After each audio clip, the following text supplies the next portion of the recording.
बुद्ध और सुखी जीवन का रहस्य। एक प्रेरक कहानी। एक बार की बात है, एक व्यक्ति गौतम बुद्ध के आश्रम में रहने आया। 2 दिन आश्रम की शांति में बिताने के बाद वो बुद्ध के पास गया और कहने लगा, बुद्ध, मेरे मन में कुछ सवाल उठ रहे हैं, मैं उनके जवाब जानने के लिए यहाँ आया हूँ। बुद्ध ने कहा, पूछो, क्या है तुम्हारा सवाल?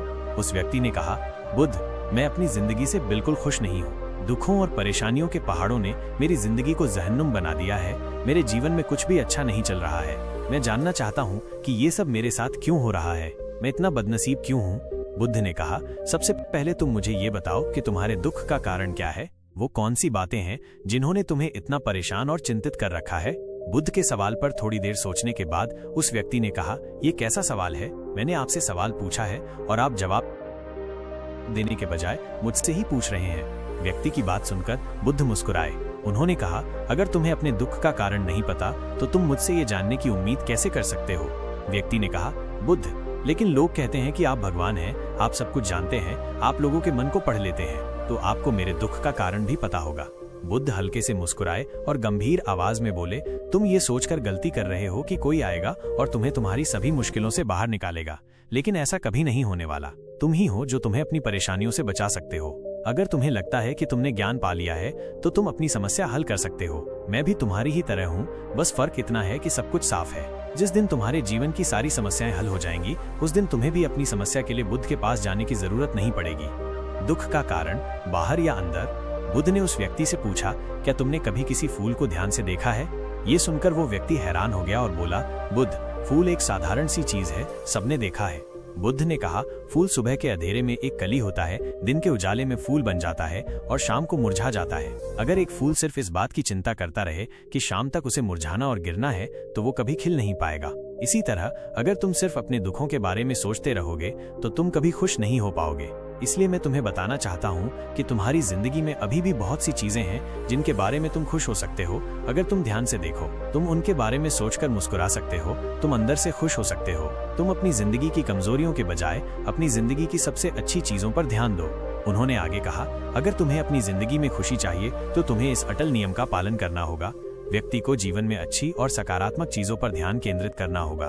मैं तुम्हें सिर्फ रास्ता दिखा सकता हूँ, मैं तुम्हें दिखा सकता हूँ कि उस रास्ते पर कैसे चलना है, लेकिन चलना तुम्हें ही होगा। बुद्ध के ऐसे वचन सुनकर वो व्यक्ति कुछ देर चुपचाप बैठा रहा। जिंदगी की नश्वरता और उसे अपनाना। फिर उसने कुछ सोचा और कहा, लेकिन बुद्ध, मुझे एक बात समझ नहीं आती, क्या मेरी पूरी जिंदगी एक ही तरीके से हल हो सकती है? बुद्ध ने बहुत शांति से जवाब देना शुरू किया, मान लो कोई ज्योतिषी तुम्हें बताता है कि आज शाम तक तुम्हारी मौत निश्चित है। ये जानकर क्या तुम उन चीजों के बारे में चिंता करोगे जिनके बारे में तुम अभी चिंता कर रहे हो? तुम्हें ये भी याद नहीं रहेगा कि तुम अभी किस तरह की समस्याओं के बारे में परेशान हो। उस समय तुम सिर्फ उस सच्चाई के बारे में सोच रहे होगे जिसे लोग मौत कहते हैं। अचानक तुम्हें एहसास होगा कि छोटी छोटी बातें जिन्हें तुम अपनी सबसे बड़ी समस्याएं कहते थे, वो कुछ भी नहीं थी। अचानक तुम्हें लगेगा कि चिंता करना बेकार है, क्योंकि इस शाम तक मैं दुनिया छोड़ने वाला हूँ। और तुम अपनी पूरी जिंदगी के उन पलों को बर्बाद पाओगे जिन्हें तुमने चिंता करने, ईर्ष्या करने और बेवजह दुख उठाने में बिताया होगा। लोग कहते तो हैं, लेकिन अंदर से कभी नहीं मानते कि एक दिन उन्हें भी इस दुनिया को छोड़ना है। उनकी इच्छाएं इतनी मजबूत होती हैं कि वे खुद को अमर मान लेते हैं। सुख और दुख दोनों ही स्थायी नहीं है, ये हमारे कर्मों और विचारों से बनते हैं। मन पर काबू, अंदरूनी सुकून का रास्ता। बुद्ध के वचन सुन रहा व्यक्ति बीच में ही बोला, तो आपका मतलब है कि मैं हमेशा ये सोचूं कि मैं मरने वाला हूँ? क्या ये सोच मेरी सभी समस्याएं हल कर देगी? बुद्ध ने कहा, नहीं, ऐसा कभी मत सोचो। तुम्हें बस ये स्वीकार करना है कि दुनिया में मेरी मौजूदगी अनिश्चित है। मैं यहाँ जब तक हूँ एक खुशहाल जिंदगी जीऊंगा। अपने जीवन में जो भी अच्छी चीजें हो रही हैं उनके साथ जियो, वे तुम्हें अंदरूनी खुशी और शांति देंगी। अपने मन को सही करो और धीरे धीरे तुम्हारे जीवन की सभी समस्याएं खत्म हो जाएंगी। व्यक्ति के ज्यादातर दुख उसकी इच्छा से पैदा होते हैं, इसीलिए तुम्हें अपने मन को नियंत्रित करना होगा। उन्होंने आगे कहा, अगर तुम अपने मन को बच्चे के मन की तरह मान सकते हो तो तुम्हें अंदरूनी शांति का अनुभव होगा। व्यक्ति ने कहा कि आपने मन को नियंत्रित करने की बात की, इस चंचल मन को कैसे नियंत्रित किया जा सकता है? बुद्ध ने कहा कि तुम्हें पहले सुख और दुख के बीच का अंतर समझना होगा। तुम्हें पहले ये जानना होगा कि सुख और दुख का तुम्हारे लिए क्या मतलब है। उसके बाद अभ्यास के जरिए तुम्हें अपने मन को इस तरह से तैयार करना होगा कि तुम खुशी के मौके पर बहुत खुश न हो और न ही दुख होने पर बहुत दुखी हो। तुम्हें खुद को पूरी तरह से बीच में रखने की कोशिश करनी होगी, जिसे मैं मध्य मार्ग कहता हूँ। अगर तुम अपनी जिंदगी में गहराई से जाओ और ये जानने की कोशिश करो कि तुम्हें क्या खुश करता है और क्यों, तो अंत में तुम्हें सिर्फ एक ही जवाब मिलेगा कि तुम्हें अपने सभी दुखों का कारण हो। तुम्हारी इच्छा, आसक्ति, लालसा ये सब तुम्हारे मन ने बनाए हैं। इसलिए अगर तुम अपने मन को नियंत्रित करते हो तो तुम्हारे सभी दुख खत्म हो जाएंगे। अभ्यास से परिवर्तन। गौतम बुद्ध ने उस व्यक्ति से कहा, अगर तुम एक और छोटी सी बात करोगे तो तुम देखोगे कि तुम्हारे जीवन के सभी दुख हमेशा के लिए खत्म हो जाएंगे। बुद्ध के मुंह से ऐसे वचन सुनकर वो व्यक्ति उत्साहित हो गया और बोला, मुझे उसके लिए क्या करना होगा? बुद्ध ने कहा कि तुम अगले 2 दिनों तक किसी से बात नहीं करोगे और कागज लेकर आश्रम के एकांत स्थान पर बैठ जाओगे। तुम्हें वहां बैठकर उन दुखों के बारे में सोचना और लिखना है जो तुम्हें परेशान कर रहे हैं, और उनके कारण भी लिखने हैं। और दूसरे पन्ने पर तुम्हें थोड़ी खुशी लिखनी है और ये भी लिखना है कि तुम्हें ये खुशी क्यों है। कोई जल्दी नहीं है, तुम्हारे पास बहुत समय है, तुम आराम से सोचो और लिखो। उस व्यक्ति ने बुद्ध को प्रणाम किया और आश्रम के एक कोने में बैठ गया। 2 दिन बाद वो कुछ कागजात लेकर बुद्ध के पास वापस आया। उसे देखकर बुद्ध ने कहा, सबसे पहले तुम अपने दुख को कागज से पढ़ो और उसे सुनाओ। वो व्यक्ति पहले कागज पढ़ना शुरू किया। मेरे परिवार के सदस्य अमीर हैं, लेकिन मैं गरीब और काम करने वाला हूँ। मैं अपने काम में अमीर नहीं हूँ और मैं अपने काम से संतुष्ट हूँ और मेरी तुलना दूसरों से की जाती है। व्यक्ति ने आगे पढ़ना शुरू किया।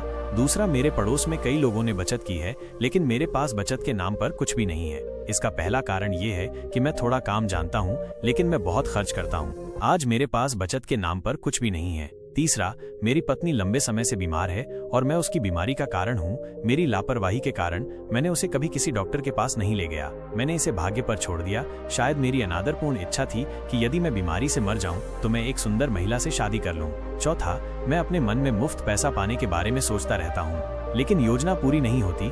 मैं दुख के सागर में डूब जाता हूँ, फिर मैं इस दुख को सहन नहीं कर पाता और मैं ही इसका कारण हूँ। मैं जानता हूँ कि मेरे पास शराब पीने के पैसे नहीं हैं, फिर भी मैं ऐसा करता हूँ। मैं अपना दिन खुशी से जीता हूँ, लेकिन ऐसा करने में असमर्थ रहता हूँ। उसने कहा, बुद्ध, ये मेरे जीवन के सबसे बड़े दुख हैं, और गहराई से सोचने के बाद मैंने पाया कि उनमें से कई मेरे कर्मों और मेरे विचारों के कारण हुए थे। ये सुनने के बाद बुद्ध ने कहा, अब तुम मुझे खुशी का कागज पढ़ो। व्यक्ति ने कहा, पिछले 2 दिनों में मैंने जो कुछ भी महसूस किया, मैंने अपने जीवन में कहीं भी इसका अनुभव नहीं किया। पिछले 2 दिनों में मैंने महसूस किया है कि वास्तविक शांति और खुशी कितनी महान है, और मैं इसका अनुभव करके बहुत खुश हूँ। मेरी खुशी के कारणों की सूची बहुत लंबी है, इसे पढ़ने और समझने में बहुत समय लगेगा। व्यक्ति के मुंह से ऐसे वचन सुनकर बुद्ध मुस्कुराए और कहा, न केवल तुम्हारे लिए बल्कि हम सभी के लिए कारण समान है। वो व्यक्ति अपना बहुत समय बर्बाद करता है। तुम दुख का कारण खोजने में लगे हो, जबकि हमारा जीवन एक तरह से खुशी, शांति और आनंद का खजाना है।